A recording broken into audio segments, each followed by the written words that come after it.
Bismillahirrahmanirrahim. Assalamualaikum warahmatullahi wabarakatuh.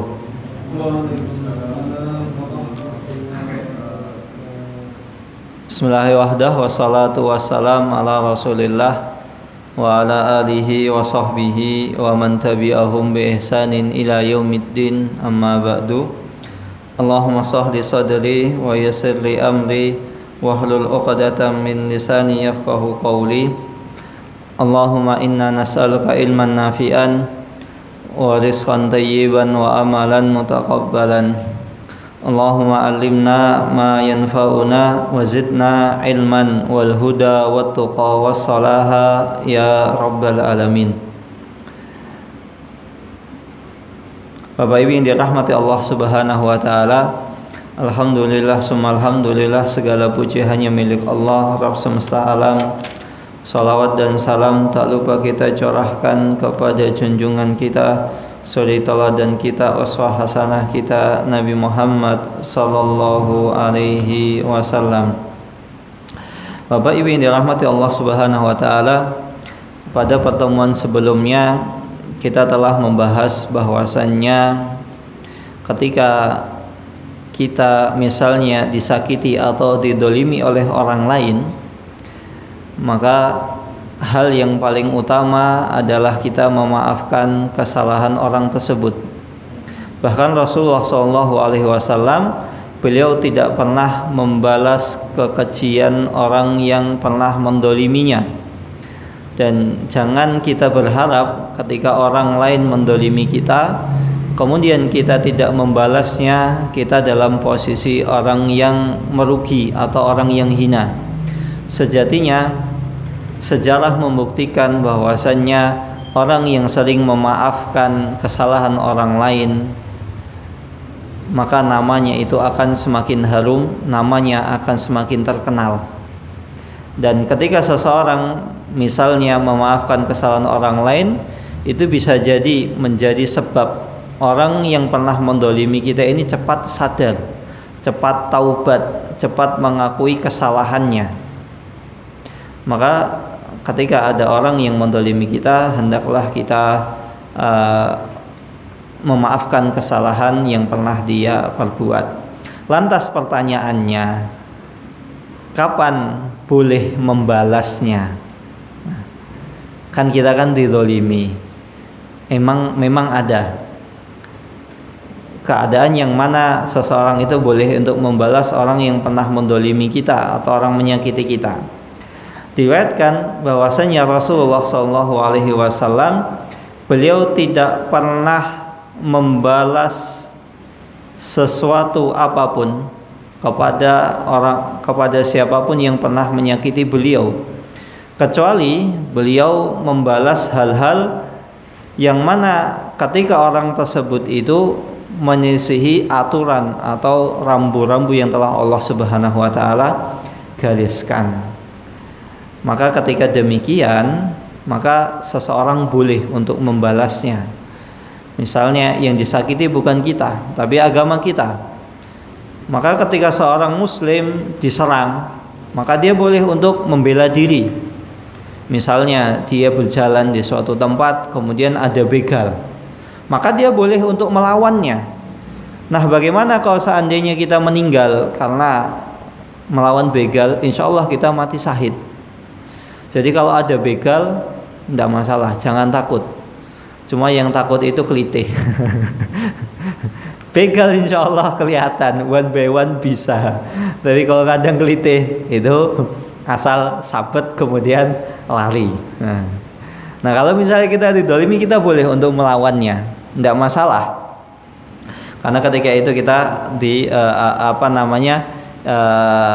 kita boleh untuk membalasnya. Namun membalas di sini ya secukupnya, jangan sampai kita melebihi. Nah, diriwayatkan dari Aisyah radhiyallahu taala anha, istri Rasulullah sallallahu alaihi wasallam, bahwasanya Aisyah pernah berkata, "Ma khayyara Rasulullah sallallahu alaihi wasallam baina amrayni illa akhadha aisaruhuma." Tidak pernah Rasulullah SAW ketika misalnya diberikan dua pilihan antara A dengan B, maka Rasulullah SAW pasti memilih illa akhada aisarahuma. Maka Rasulullah SAW memilih hal yang paling ringan, malam yakun isman, yang mana pilihan Rasulullah SAW itu selama tidak mengandung dosa, itu dipilih. Tapi kalau misalnya dua-duanya dosa atau tidak ada manfaatnya, Rasulullah SAW membiarkannya. Fa in kana isman kana abadun nas minhu. Kalau seandainya pilihannya itu semuanya berdampak dosa atau kesalahan, maka Rasulullah adalah orang yang paling jauh. Rasulullah SAW tidak memilih satu di antara dua pilihan tadi.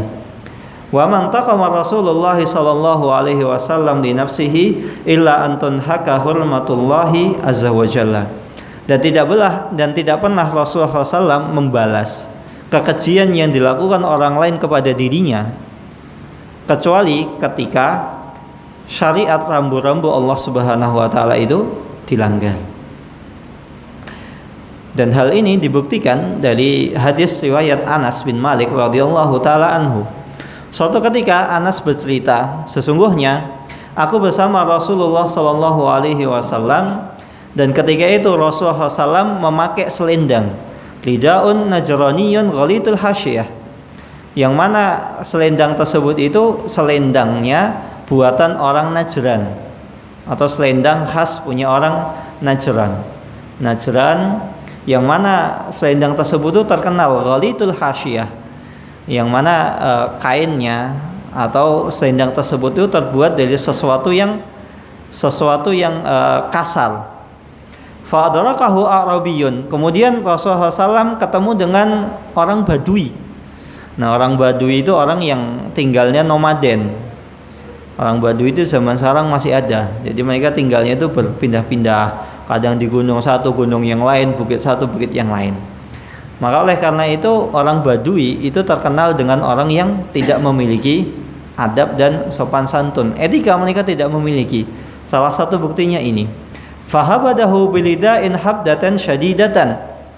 Kemudian orang Badui tadi menarik selendang yang dipakai Rasulullah SAW dengan nariknya itu keras. Kalau misalnya nariknya itu pelan, ya Rasulullah ngapunten saya pinjam selendangnya. Ini enggak, nariknya keras, dipaksa, langsung ditarik. Nadaltu ila safhati unuki Rasulillah sallallahu alaihi wasallam. Maka ketika selendang tersebut ditarik, aku melihat kepada pundaknya Rasulullah SAW, wa qad atharat biha hasyiyatul ridai min syiddati habdatihi. Dan ternyata ketika orang Badui tadi menarik selendangnya, namanya selendang Najran, itu terbuat dari sesuatu yang kasar, maka otomatis namanya orang pakai selendang ditarik, maka akan membekas di lehernya. Jadi membekas mungkin luka atau memar, intinya ada bekasnya. Karena saking kerasnya itu ditarik, sudah nariknya kencang, kemudian bahannya selendang tersebut dari bahan yang kasar. Kemudian orang Badui itu kurang ajar, sudah kurang ajar narik selendang Rasulullah, ditambahi lagi, ya Muhammad, wahai Muhammad. Manggilnya enggak Rasulullah, wahai utusan Allah, langsung manggil nama, hei Muhammad, murli min malillahi alladhi indak. Wahai Muhammad, tolong berikan kepadaku harta yang Allah Subhanahu wa taala berikan kepadamu. Nah, coba malak, udah kurang ajar, malak lagi. Faltafata ilaihi Rasulullah sallallahu alaihi wasallam fadhahik. Maka Rasulullah SAW nengok, ini siapa sih? Sudah narik selendang saya, habis narik selendang minta duit ini loh, nagih jatah, ya kayak preman gitu. Maka ketika Rasulullah SAW menengok, kemudian dilihat, oh ternyata orang Badui. Apa yang dilakukan Rasulullah? Rasulullah SAW itu ketawa. Nah, coba bayangkan kalau kita ketemu orang di pinggir jalan, kemudian pakaian kita ditarik, Pak, jatah Pak, Pak minta duitnya ya. Kira-kira apa yang kita lakukan? Mungkin jangan kurang ajar ya, ngajak ribut. Rasulullah SAW nengok, ketawa, senyum. Oh, orang Badui, namanya juga orang Badui harus banyak-banyak sabar. Maka kata orang Jawa itu ususnya kudu dawa. Ya namanya orang-orang demikian tuh biarkan orang-orang yang tidak memiliki sopan santun etika. Maka kalau ketika mendapati orang yang tidak memiliki sopan santun, ya harus banyak-banyak memberi udur, memberi maklum, toleransi. Summa amarallahu bi'ata'in. Kemudian Rasulullah SAW memerintahkan kepada para sahabatnya, wahai sahabatku, ambil harta di tempat ini dan ini berikan kepada orang Badui tadi. Coba bayangkan, sudah kurang ajar, minta duit dikasih, coba nggak marah sedikit pun. Inilah Rasulullah SAW. Dan kenapa Rasulullah SAW bisa demikian? Karena hal tersebut tidak lain dan tidak bukan karena Rasulullah SAW mengingat bahwasannya namanya orang itu ketika ingin memiliki sifat yang mulia, ya dia harus berusaha. Maka Rasulullah SAW pernah bersabda, innamal ilmu bitta'allumi. Sesungguhnya jika engkau ingin menjadi orang yang pintar, ya kudu belajar. Nggak bisa misalnya ujian kemudian bukunya dibakar kemudian ditaruh di air diminum, nggak bakalan pintar. Itu hanya guyonan. Maka kalau pengen belajar, pengen pintar ya belajar. Nggak bisa pengen pintar layah-layah nyantai. Nanti pas ujian wangsit datang. Itu contekan, bukan wangsit. Wa innamal hilmu bittahallum. Dan jika seseorang ingin memiliki hati yang bersih, hati yang pemaaf, hati yang rendah, hati yang baik, hati yang suci, hati yang bersih, innama bittahallum, maka harus dengan usaha untuk melembutkan hati tersebut. Man yatahallal khaira yu'tah. Dan barang siapa yang ketika dia ingin menjadi orang yang baik dan dia berusaha untuk menjadi orang yang baik, melakukan amal kebaikan, maka Allah Subhanahu wa taala akan yu'tah. Allah Subhanahu wa taala akan memberikan. Wa man yattaqi syarra yuqih.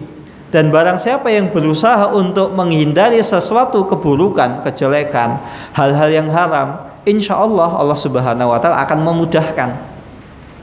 Maka nggak mungkin seseorang itu bisa legowo, lapang dada memaafkan kesalahan tersebut.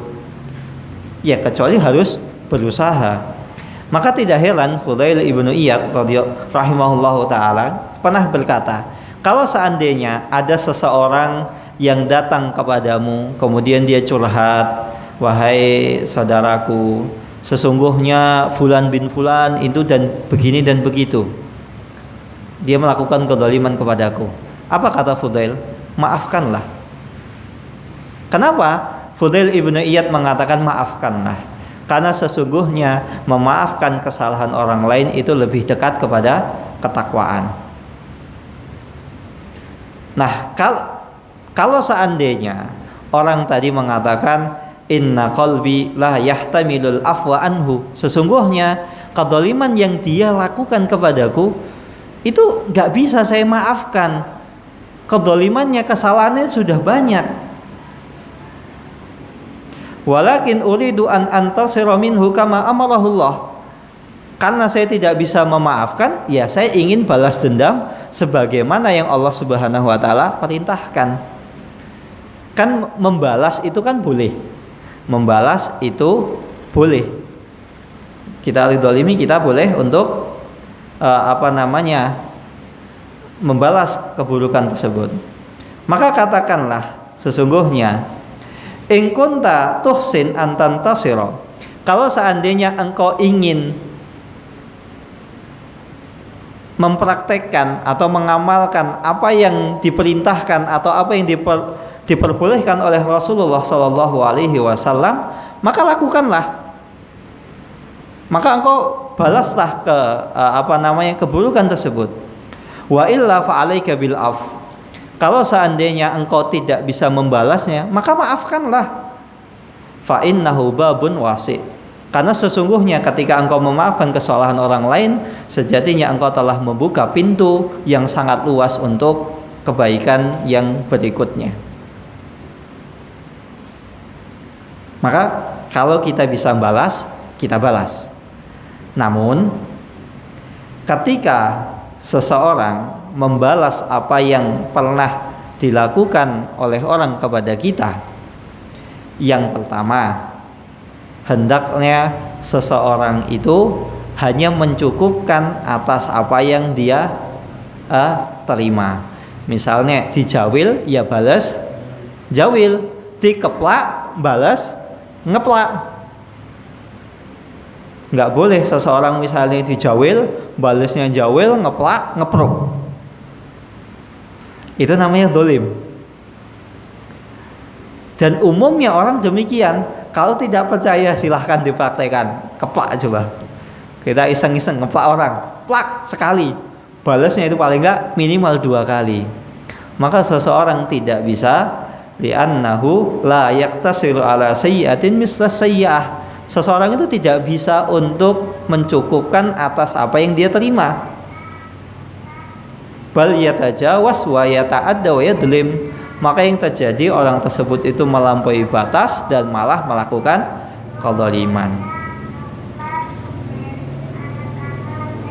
Kira-kira ketika kita dilemi, bisa enggak kita membalas sesuai apa yang kita terima? Bisa? Bisa. Tapi sulit. Tapi bukan berarti sulit itu kita belum tentu tidak bisa. Nah, ini ketika kita bisa membalas. Kalau seandainya kita tidak bisa membalas kedzaliman orang yang mendolimi kita, maka pilihannya itu cuma satu, memaafkan. Nah, dan para ulama mengatakan, ketika seseorang mendapatkan musibah atau mendapatkan masalah, pilihannya itu cuma ada satu, sabar, nerimo takdir. Maka kalau dia tidak memilih pilihan yang satu ini, maka dia telah bermaksiat. Contoh kedzaliman yang sulit untuk kita balas, misalnya orang yang berkuasa, pemimpin mendolimi rakyatnya. Kira-kira rakyatnya bisa membalasnya enggak? Enggak bisa. Maka kalau ada pemimpin yang dolim, pilihannya cuma satu, apa? Sabar. Enggak boleh kita membalas yang kita mau membalas, ya kita harus butuh kekuatan. Kita enggak punya kekuatan, kita menyebarkan aibnya. Itu artinya apa? Malah kita membuat kedzaliman baru. Dan yang diperbolehkan adalah kita membalasnya setimpal. Misalnya pemerintah menaikkan pajak, bisa kita balas naikkan pajak untuk pemerintah? Tidak bisa. Maka pilihannya cuma satu, sabar. Kalau kita pilih pilihan yang lain, maka kita telah melakukan kedzaliman. Nah, kemudian ucapan inna hadzal amr la yahtamilu qalbi, sesungguhnya urusan ini tidak bisa untuk saya maafkan. Saya enggak mungkin untuk memaafkan. Wala atamakkan min fi'lihi, dan aku tidak mungkin untuk membiarkan orang yang semena-mena mendolimiku. Sesungguhnya ungkapan ini tidaklah tepat. Kenapa demikian? Li'annal maqamul mujahadah.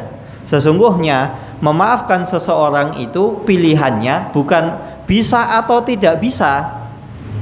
Memaafkan orang lain itu pilihannya adalah mau berusaha atau tidak. Sebagaimana tadi, ketika kita mampu untuk membalas, pilihannya kita mampu membalas atau tidak. Mampu. Nah, ketika kita mampu membalas, apakah kita mampu membalas yang setimpal atau malah melebihi apa yang kita terima? Kalau melebihi apa yang kita terima, maka kita tidak boleh, karena kita melakukan kedzaliman. Tapi kalau misalnya kita mampu, maka kita boleh untuk membalasnya. Nyeblek, balas nyeblek, udah cukup. Udah, nggak kemudian yang diceblek nyeblek lagi. Nah, kira-kira ada orang nyeblek kita ceblek. Kira-kira orang tadi nyeblek kita lagi mboten? Nah, bisa jadi iya. Kita nyubit, misalnya kita dicubit orang, kita balas cubit. Nyubitnya harus setimpal loh ya.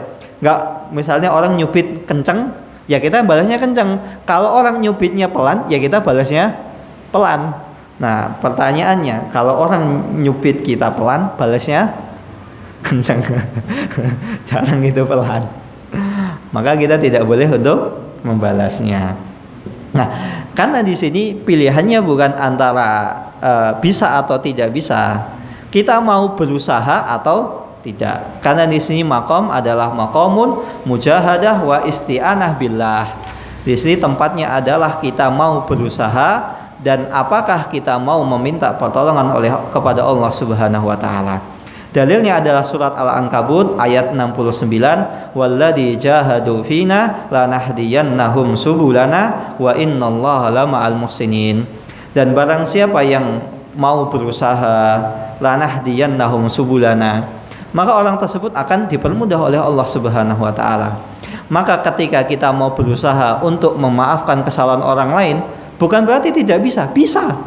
Tinggal kita mau usaha atau tidak. Dan ketika kita mau berusaha untuk memaafkan kesalahan orang lain, maka insya Allah Allah akan memberikan kemudahan bagi kita untuk memaafkan kesalahan orang lain.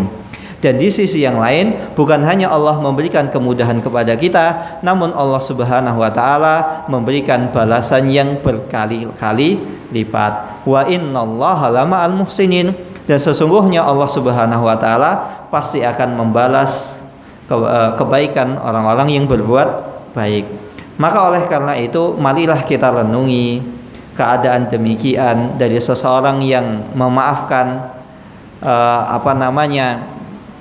kesalahan orang lain. Dan hal yang demikian itu banyak disebutkan di dalam Al-Qur'an, yang mana keadaan tersebut itu banyak orang mengira bahwasanya seseorang itu tidak mungkin untuk memaafkan kesalahan orang yang pernah mendoliminya. Salah satu buktinya adalah dalam surat Al-Baqarah ayat 109. Wadda katsirun min ahlil kitabi law yaruddunakum min ba'di imanikum kuffaran hasadan. Orang-orang kafir dari ahli kitab, mereka senantiasa mewanti-wanti, berusaha agar kalian itu murtad setelah kalian itu beriman. Maka tidak heran banyak orang kafir itu berusaha untuk bagaimana caranya agar umat Islam itu jauh dari agama, bagaimana caranya agar menjauhkan umat Islam dari agama Islam, bagaimana caranya agar umat Islam itu jauh dari masjid sekalipun ketika Ramadan.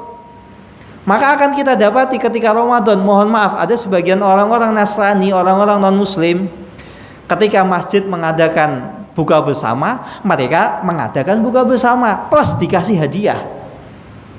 Ada demikian di sini? Alhamdulillah tidak ada. Di kampung saya ada. Jadi karena kebetulan rumah saya kan dempetan dengan masjid, dan biasanya kebiasaan itu sudah sekitar 6 atau 5 tahun ini, itu setiap Ramadan semua warga itu diundang ke masjid untuk buka bersama. Jadi masak bareng-bareng, biaya bareng-bareng, yang masak warga sendiri. Nah seperti itu, salah satu tujuannya adalah untuk menanggulangi biar warga itu semuanya dekat ke masjid, datang ke masjid semua. Tapi ternyata apa? Ada salah satu pengurus paguyuban itu mereka mengadakan buka bersama sendiri, non-Muslim, sampai akhirnya lewat sholat maghrib, sholat isya, dengan iming-iming kamu datang dapat hadiah, kemudian kamu datang dapat hadiah, nanti di sana ada kuis, ada door prize dan lain sebagainya, dibagi-bagi. Dengan berusaha, mereka senantiasa berusaha untuk menyesatkan umat manusia setelah mereka mendapatkan hidayah. Karena sebab apa? Hasadan min indi anfusihim. Karena mereka iri, mimba di mata bayyalahumul haq. Setelah umat manusia itu mendapatkan jalan kebenaran, dan ini benar. Saya punya tetangga sekarang di Jogja. Saya kebetulan tetangga saya sudah beberapa kali punya tetangga itu non Muslim. Misalnya saya berangkat ke masjid, itu saya sapa, Mas, monggo Mas. Saya tahu dia non Muslim, saya tapa aja, monggo Mas. Karena orang Jawa ketemu ya minimal nyapa. Nah, suatu ketika saya pulang dari masjid, dia nyeletuk, Mas dari masjid. Iya, enak ya umat Islam itu rajin ke masjid gitu. Ya saya paham maksud ke arah tujuannya itu kemana gitu loh. Karena agama di muka bumi ini yang pemeluknya paling rajin menuju tempat peribadatan ya umat Islam. Maka ya mungkin mereka ada rasa ingin gitu, kok umat Islam kok rajin mendatangi tempat ibadah, ya ini wajar gitu loh. Fa'fu wasfahu hatta ya'tiyallahu bi amrihi.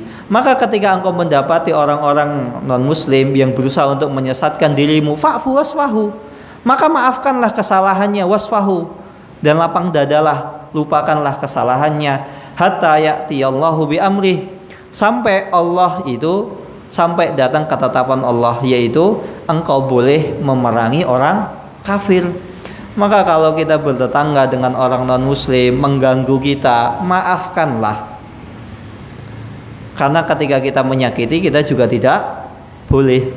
Nah, inilah rahmatnya, kasih sayangnya Islam. Islam itu adalah agama kasih sayang. Bukan hanya kita dilarang untuk mendolimi sesama penganut agama Islam, tapi kita juga tidak boleh mendolimi penganut agama lain. Kalau misalnya kemarin orang Nasrani merayakan Natal, ya silahkan Natalan, nggak usah kita ganggu, sudah biarkan. Mereka tidak mengganggu kita, ya kita tidak mengganggu mereka. Namun kita tidak boleh melewati batasan. Kemudian ketika ada Natal kita mengucapkan selamat, atau misalnya kita malah membantu, sini saya hias pohonnya. Ini sudah bukan bab toleransi. Kalau bertoleransi silahkan, kamu mau ibadah silahkan ibadah, saya mau ibadah ya saya mau ibadah. Sebagaimana saya suka kopi, Bapak nggak suka kopi, sukanya teh, saya tidak boleh memaksa, Pak, kopi ini harus diminum, nggak boleh. Karena itu kita sudah melanggar privasi seseorang. Dan di sini kita memaafkan ketika seseorang itu mengganggu kita dalam masalah agama. Padahal kita ingin dekat ke masjid, kita ingin rajin ke masjid, malah kita berusaha untuk dijauhkan dari masjid. Ini gangguan dalam masalah agama, dan gangguan masalah agama adalah gangguan yang paling parah. Karena agama kita dicabik-cabik, boleh saja kita melawan. Tapi permasalahannya perintah untuk melawan belum datang. Nggak boleh kita tiba-tiba memerangi, ngebom mereka, kemudian kita menciderai mereka, nggak boleh. Itu haram, demikian. Kemudian yang kedua, dalam surat An-Nur ayat 22 tentang kisahnya Abu Bakar yang pernah kita jelaskan. Abu Bakar ketika itu bersumpah bahwasanya dia tidak akan menyantuni Mistah ibnu Utsatsah, yang mana Mistah ini adalah orang yang melemparkan fitnah kepada Aisyah radhiyallahu taala anha. Siapa itu Aisyah? Anaknya Abu Bakar. Dan gangguan di sini ini bukan sekedar gangguan. Coba anaknya difitnah, bertindak serong, melakukan zina. Maka ini sudah menyangkut martabat seseorang, harga diri seseorang, bukan hanya harga diri dia, keluarganya. Maka kalau seandainya ada seorang anak yang misalnya dituduh dia melakukan zina, maka secara tidak langsung orang tersebut juga menuduh bapak atau orang tua dari anak tersebut. Kenapa? Anaknya melakukan zina, berarti bapaknya nggak bisa didik, bapaknya nggak becus didik anaknya. Maka coba bayangkan, Abu Bakar ketika itu sudah bersumpah, apa yang difirmankan Allah Subhanahu wa taala, wal ya'fu wal yasfahu, maka maafkanlah, lapang dadalah. Ala tuhibbuna ayaghfirallahu lakum. Wahai Abu Bakar, apakah engkau tidak ingin Allah Subhanahu wa taala mengampuni dosamu? Maka saya katakan sekali lagi, jika kita ingin dosa kita diampuni oleh Allah Subhanahu wa taala, maka maafkanlah kesalahan orang yang pernah mendolimi kita. Karena apa? Di sini maaf, Allah memaafkan, dibalas dengan Abu Bakar memaafkan kesalahan Mistah ibnu Utsatsah. Wallahu ghafurur rahim. Dan sesungguhnya wahai Abu Bakar, Allah itu maha pengampun dan maha kasih sayang. Mistah itu sudah tobat dengan sebenar-benarnya tobat, ya sudah engkau maafkan. Gak ada pilihan yang lain. Ketika orang yang mendolimi dirimu, mencabik-cabik harga dirimu, martabatmu, keluargamu, dia sudah bertobat. Mau kamu apakan lagi? Mau kamu kisos, mau kamu balas, dia sudah bertobat. Dan Allah Subhanahu wa ta'ala sudah menerima taubatnya Mistah. Maka pilihan terakhir adalah engkau memaafkannya. Dan benar, Abu Bakar memaafkan kesalahan Mistah ketika Allah Subhanahu wa ta'ala menegur Abu Bakar radhiyallahu ta'ala anhuma. Kemudian ayat yang ketiga dalam surat Al-Baqarah ayat 178, ya ayyuhalladzina amanu kutiba alaikumul qisasu fil qatla al-hurru bil hurri wal abdu bil abdi wal unsa bil unsa. Wahai orang-orang yang beriman, sesungguhnya Allah Subhanahu wa ta'ala telah menetapkan bagi kalian kisos. Maka ketika seseorang membunuh, maka dia balasannya adalah dibunuh. Maka ketika seorang budak dibunuh, misalnya yang dibunuh adalah orang merdeka, maka balasannya juga orang merdeka yang harus dibunuh. Kalau misalnya budakmu dibunuh, maka kamu boleh mengkisos untuk membunuh budak orang yang membunuh budakmu. Wal unsa bil unsa, dan kalau perempuan yang dibunuh atau diciderai, maka balasannya adalah perempuan tersebut juga harus menerima kisos, diciderai. Misalnya tangannya dipatahkan, jempol kanannya dipatahkan, ya balasannya jempol kanan ya dipatahkan. Orang yang mematahkan jempol tangan kita tadi. Faman ufiya lahu min akhihi syai'un, dan kalau seandainya ada di antara saudaramu yang tidak mengambil kisos, dan kalau seandainya ada di antara saudaramu yang memaafkan kesalahanmu, sudah saya maafkan, fattibaun bil ma'ruf wa adaun ilaihi bi ihsan.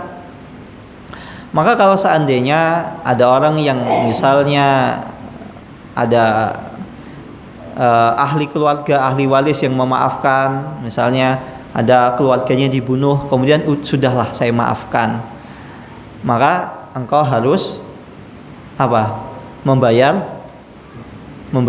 diat. Kan ahli waris itu kan tidak mau kisos, sudah dimaafkan, maka pilihannya, maka hendaklah orang yang melakukan kezaliman dia membalas atau membayar diat yang telah Allah Subhanahu wa ta'ala tetapkan bil ma'ruf, dengan cara yang baik. Maksudnya bagaimana? Kalau kesalahanmu sudah dimaafkan, ahli warisnya tidak mau kisos, ahli warisnya sudah memaafkan, maka orang yang melakukan kezaliman atau sang pembunuh tadi, maka dia harus menunaikan diat tersebut dengan sebaik-baik penunaian. Bagaimana? Ya bayarnya langsung di kontan, jangan cicil, langsung segera ditunaikan, jangan nunggu nanti. Maka jika kita perhatikan masalah kezaliman yang didapatkan pada surat Al-Baqarah ayat 178 adalah kezaliman yang terjadi pada masalah darah dan pembunuhan. Orang sulit, dan seseorang itu susah untuk memaafkan ketika misalnya kerabatnya dibunuh. Nggak apa-apa, sepupu saya yang kau bunuh nggak apa-apa, saya malah bersyukur. Kan nggak ada orang begitu. Secara umum, mau sepupunya kah, mau saudaranya kah, mau saudara beda ibu kah, mau saudara misalnya beda bapak beda ibu, cuma ketemu di kakek nomor 5, itu masih satu terah sama saya. Nggak bisa kalau saya maafkan engkau membunuh keluarga saya. Sulit seseorang itu memaafkan kezaliman yang didapati oleh keluarganya. apalagi anaknya, istrinya dan lain sebagainya. Bahkan tidak jarang seseorang mendapatkan kedzaliman dari orang terdekat. Allah Subhanahu wa taala berfirman, "Ya ayyuhalladzina amanu inna min azwajikum wa auladikum aduwwul lakum fahdharuhum." Wahai orang-orang yang beriman, sesungguhnya ada di antara istrimu, anak-anakmu itu musuh bagi engkau.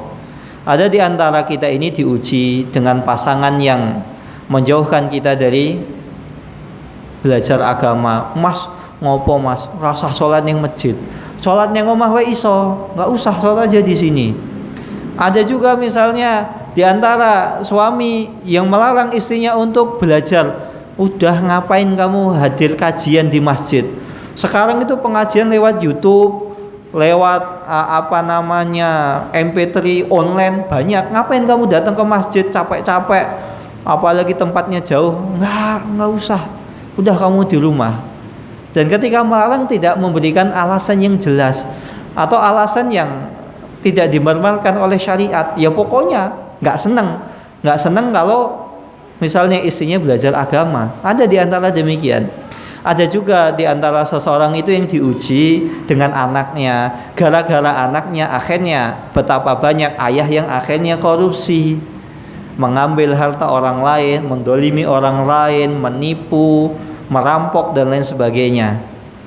Maka ketika seseorang mendapati diuji dengan demikian, wa in ta'fu wa tasfahu wa taghfiru fa innallaha ghafurur rahim.